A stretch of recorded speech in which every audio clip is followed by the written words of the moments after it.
భద్రకాళి దేవస్థానంలో అమ్మవారి శాకంబరి నవరాత్రి ఉత్సవాల సందర్భంగా మరి శ్రీ శ్రీ డాక్టర్ ఎలమంచలి జగదీష్ బాబు గారిని శ్రీ భద్రకాళి అమ్మవారి ఆశీస్సులు పొందడానికి ఒక్కసారి విచ్చేయవలసిందిగా కోరుచున్నాము.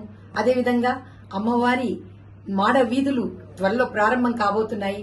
30 crores తోటి మన సీఎం గారు నిర్ణయించి దాని యొక్క ఫండ్ ఏర్పాటు చేసి 10 కూడా వారి ద్వారా మన వరంగల్ కూడా వారి ద్వారా ఈ వర్క్స్ స్టార్ట్ చేయడం జరిగింది.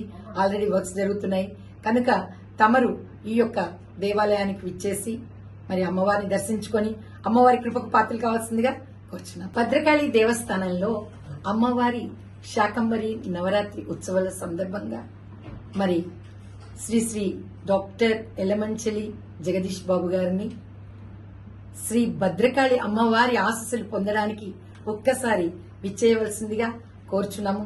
అదేవిధంగా అమ్మవారి మాడ వీధులు త్వరలో ప్రారంభం కాబోతున్నాయి.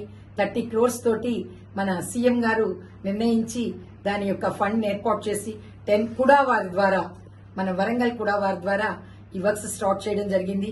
ఆల్రెడీ వర్క్స్ జరుగుతున్నాయి కనుక తమరు ఈ యొక్క దేవాలయానికి విచ్చేసి మరి అమ్మవారిని దర్శించుకొని అమ్మవారి కృపకు పాత్రలు కావాల్సిందిగా కోరుచున్నాం.